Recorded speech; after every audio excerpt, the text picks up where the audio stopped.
अस्सलाम वालेकुम। आज की इस वीडियो में जो हम डिस्कस करेंगे वो chapter number 6 second year integration exercise 6.1 यानी कि इंटीग्रेशन बाय पार्ट डन है।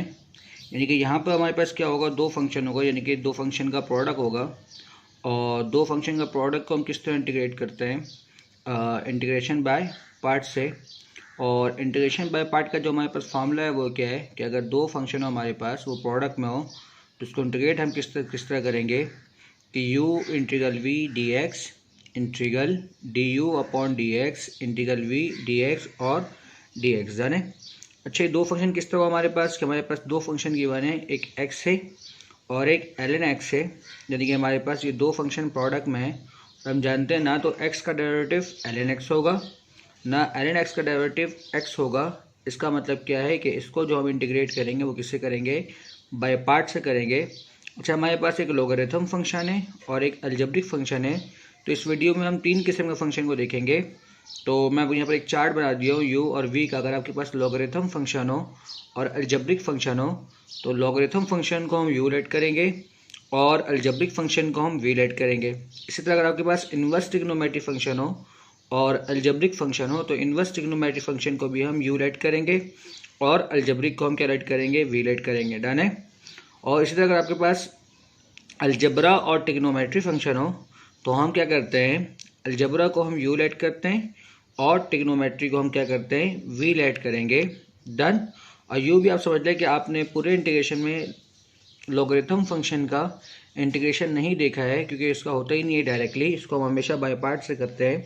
तो इसलिए भी अब इससे भी याद कर लें कि जब कभी भी लॉगरिथम फंक्शन आएगा तो उसको आपको u लेट करना है और अलजेब्रिक फंक्शन को आपको v लेट करना है। डन है, इस बात को समझ लें। ठीक, तो सबसे पहले हम क्या करेंगे, u लेट कर लेंगे ln x को और हम v लेट कर लेंगे x को। डन है। u का हम डेरिवेटिव लेंगे और v का हम क्या लेंगे, इंटीग्रेशन लेंगे। तो आप जानते हो du अपॉन dx इसके बराबर होगा 1 अपॉन एक्स के, क्योंकि ln x का जो डेरिवेटिव होता है वो क्या होता है, 1/x होता है। और v x का जो आप इंटीग्रेशन लोगे तो आप जानते हो उसका इंटीग्रेशन क्या होगा हमारे पास, x²/2। डन।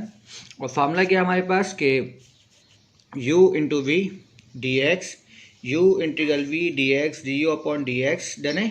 ये हमारे पास क्या है, इसका फार्मूला है। तो u किसके बराबर है हमारा, ln x के। इंटीग्रल v किसके बराबर, x²/2 के। इंटीग्रल वैसे ही रहेगा। D U upon D x इसके बराबर है 1 अपॉन एक्स के। इंटीग्रल v डी एक्स इसके बराबर है x²/2 के। डन है। तो इसको मैं लिख सकता हूँ 1/2 x² ln x। ये 1/2 हम बाहर निकाल लेंगे, ये x से स्क्वायर क्या होगा, कैंसिल। तो जैसे हमारे पास क्या बच जाएगा, x dx। डन है। अब हमारे पास क्या सिंगल फंक्शन है, तो हम जानते हैं कि x का इंटीग्रल क्या होता है हमारे पास, x²/2। तो ये हमारे पास क्या बन जाएगा, 1/2 x² ln x। 2 मल्टीप्लाई तो हमारे पास क्या होगा 4, यानी कि माइनस का 1/4 x² प्लस का c। डन। सिमिलरली नेक्स्ट जो क्वेश्चन हमारे पास वो क्या है, x sin³ cos x dx। तो ना कोई पीछे ही बताया था कि हमारे पास अगर अलजेब्रिक फंक्शन होगा तो उसमें हम v राइट करेंगे और अगर ट्रिग्नोमेट्रिक फंक्शन होगा तो उसमें हम v राइट करेंगे और अलजेब्रिक फंक्शन को हम क्या राइट करेंगे, u राइट करेंगे। तो हमने राइट कर लिया कि यहाँ पर u किसके बराबर है, x के, और v किसके बराबर है, sin³ cos x के। तो ये हमारा किसके बराबर होगा, du अपॉन dx हमारा 1 के बराबर होगा। और साइन का डेरिवेटिव क्या होता है, cos, जो कि आगे मौजूद है। तो जैसे हम क्या करेंगे, sin की पावर 4 डिवाइड बाय 4। ये बेसिक इंटीग्रेशन मैं आपको पहले पढ़ा चुका हूँ। तो जिन बच्चों को अगर बेसिक इंटीग्रेशन का आइडिया नहीं है तो पहले क्या करेंगे, बेसिक इंटीग्रेशन को पढ़ेंगे। डन। तो u इंटू वी, ये हमारे पास क्या है, फार्मूला है किसका, बाय पार्ट का। तो u किसके बराबर है हमारा, x के, और इंटीग्रल v किसके बराबर है, sin की पावर 4x डिवाइड बाय 4 के। इंटीग्रल du अपॉन dx हमारा किसके बराबर है, 1 के बराबर है। इंटीग्रल v dx किसके बराबर है, sin की power 4x divide by 4 dx। इस 1/4 को मैं बाहर लिख लूँगा। तो जैसे हमारे पास क्या बच जाएगा, sin की पावर 4x dx। डन है। तो इसका इंटीग्रेशन चूँकि एक लेंदी है तो मैं आपको पहले करवा चुका हूँ, कहाँ पर, एक्सरसाइज 6.3 में क्वेश्चन नंबर 5 का पार्ट 8 में। तो इसको जो आगे इसको इंटीग्रेट करेंगे, sin की पावर 4 को हम किस तरह इंटीग्रेट करते हैं वो यहाँ पर आप इस वीडियो के अंदर इसको देख सकते हैं। ठीक है, तो यहाँ से आप देख कर इसके आगे मजीद फर्दर आप क्या करेंगे, इसको सिम्प्लीफाई कर देंगे। डन। इसके पार्ट 3 क्वेश्चन हमारे पास वो क्या है कि x² tan inverse x dx हमारे पास इनवर्स ट्रिग्नोमेट्रिक फंक्शन है और अलजेब्रिक फंक्शन है। मैं आपको पहले ही बता चुका हूँ क्या कि इनवर्स ट्रिग्नोमेट्रिक को हम क्या राइट करेंगे, u राइट करेंगे, और अलजेब्रिक को हम क्या राइट करेंगे, v राइट करेंगे। तो हम जानते हैं कि tan इनवर्स का डेरिवेटिव क्या होता है, 1/1 प्लस एक्स स्क्वायर होता है, और एक्स स्क्वायर का आपके पास इंटीग्रेशन क्या होगा, x³/3। ये हमारे पास क्या है, बाय पार्ट का फार्मूला है। तो आप क्या करोगे, फार्मूला पुट करोगे कि हमारा u किसके बराबर है, tan इनवर्स x के, और हमारा इंटीग्रल v किसके बराबर है कि x³/3 के, माइनस du/dx हमारा किसके बराबर है, 1/1 प्लस एक्स स्क्वायर और x³/3। डन है। तो इसको हम इस तरह सकते हैं कि 1/3 x³ tan इनवर्स x, इस 1/3 में बाहर निकाल लूँगा, माइनस का 1/3, यहाँ हमारे पास क्या बच जाएगा, x³/x²+1। डन है। ये हमारे पास क्या एक इम्प्रॉपर फ्रैक्शन है, और इम्प्रॉपर फ्रैक्शन को हम क्या करते हैं, डिवाइड की मदद से सिम्प्लीफाई करते हैं। तो इसे हम यहाँ पर क्या करेंगे, डिवाइड करेंगे कि x³ और x²+1 हमारे पास क्या होगा, बाहर होगा। जब इसको आप डिवाइड करोगे तो ये हमारा किसके बराबर होगा, -x।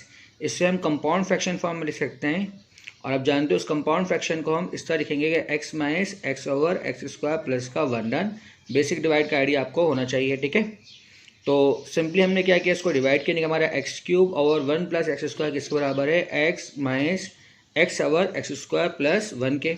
अब मैं क्या करूँगा, इसकी जगह पर इस वैल्यू को पुट कर दूंगा, तो हमारे पास क्या होगा, -1/3 x माइनस x/x²+1। डन।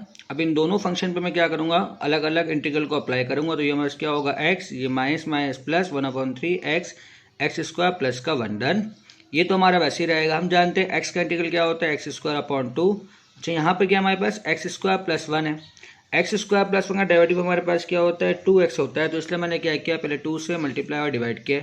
यहाँ पर 2 से मल्टीप्लाई करवाया, जब 3 से डिवाइड करवाओगे तो यहाँ पे क्या होगा, 3 और 2 आपस में मल्टीप्लाई, तो 3 × 2 6। डन है। तो ये हमारे पास क्या बचा, 1/3 x³ tan inverse x minus 1/6 x² का 1/6। हम जानते हैं इस फंक्शन का डेरिवेटिव ऊपर मौजूद है, और इस फंक्शन की होल पावर क्या है, 1 है। तो मैं आपको पहले बता चुका हूँ कि इसका इंटीग्रल किससे करते हैं, ln फंक्शन। डन। तो इसका आंसर क्या होगा, ln x²+1। डन है। सिमिलरली इसका जो पार्ट 5 हमारे पास, अगेन हमारे पास क्या है, एक लॉगरिथम फंक्शन है, और हमारे पास क्या है, एक अलजेब्रिक फंक्शन है। तो मैं आपको पहले बता चुका हूँ कि लॉगरिथम फंक्शन को हम u लेट करेंगे और अलजेब्रिक फंक्शन को हम v लेट करेंगे। तो हमारा du/dx किसके बराबर होगा, 1/x के, और हमारा इंटीग्रल किसके बराबर होगा, x³/3 के। अब मैं क्या करूँगा, इसको फॉर्मूले में पुट कर दूंगा। तो फॉर्मूले पुट करने पर हमारे पास क्या बनता है, ln x x³/3 माइनस का 1/x x³/3। इस 3 को बाहर लिखूंगा, और ये जब आपस में कैंसिल होगा तो यहाँ पर जस्ट क्या बच जाएगा, x²। डन है। अच्छा, x² बचने के बाद हमारे पास क्या होगा, कि आप जानते हो, अब जस्ट हमें क्या करना है, x² का इंटीग्रेशन लेना है। तो हम जानते हैं कि x² का जो इंटीग्रेशन होगा वो क्या होगा, x³/3। तो ये 3 था, तो 3 × 3 क्या होगा, 9। इस तरह ही हमारा क्या होगा आंसर। आज का लास्ट क्वेश्चन हमारे पास क्या है कि tan inverse x dx। Done. यानी कि हमारे पास सिर्फ और सिर्फ क्या है, tan इनवर्स x dx है, और हम जानते हैं कि डायरेक्ट हमारे पास tan इनवर्स x dx का इंटीग्रेशन मौजूद नहीं है। तो हमें क्या करना है, जैसे यहाँ पर बाय पार्ट को यूज़ करना है। तो अब यहाँ पर हम u किसको लेंगे, v किसको लेंगे, तो आपको हम अभी बताया कि हमेशा हम क्या करेंगे, इनवर्स ट्रिग्नोमेट्रिक फंक्शन को हम u लेंगे। तो यहाँ पर जस्ट अगर अलजबरा नहीं है तो उसका मतलब क्या है, 1 हम क्या लेंगे, v। ठीक है। तो हमारा v किसके बराबर होगा, 1 के बराबर होगा। डन है। तो अगेन du/dx के बराबर होगा 1/1 प्लस x² के, और हमारा v किसके बराबर होगा, देखिए इंटीग्रल v dx बराबर होगा हमारा x के।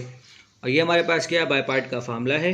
तो मैं क्या करूँगा, इसको फार्मूला में पुट कर दूंगा। तो हमारे पास क्या बनेगा, tan इनवर्स x माइनस का 1/1 plus x² multiply by x dx। Done है। तो ये हमारे पास क्या बच जाएगा, x/x²+1, और हम जानते हैं x²+1 का डेरिवेटिव क्या होगा, 2x होगा। तो इसलिए मैंने क्या किया, पहले 2 से मल्टीप्लाई और डिवाइड करवाया है। अब इस फंक्शन का डेरिवेटिव आगे मौजूद है, और इस फंक्शन की होल पावर क्या है, 1 है। तो इसे हम कैसे लिख सकते हैं, ln x² + 1 c। डन। अब ये क्वेश्चन आपका क्या है, होमवर्क है, जो आप इसको बनाओगे। उम्मीद करता हूँ कि आज का लेक्चर आपको समझ में आया होगा। वीडियो देखने के लिए शुक्रिया। इसकी आप प्रैक्टिस करते रहे, इंशाल्लाह मैं बहुत जल्द आपके लिए फर्दर बाय पार्ट के क्वेश्चन को अपलोड करूँगा। तो सबसे पहले एक गुजारिश है आपको कि आप क्या करेगा, चैनल को सब्सक्राइब कर लें अगर आपने चैनल को सब्सक्राइब नहीं किया है, क्योंकि इस तरह की मज़ीद वीडियो आप तक बआसानी पहुँच सके। और अगर आपको वीडियो समझ में आती है तो इसे आप लाइक कर दिया करें। डन है। शुक्रिया, अल्लाह हाफ़िज़।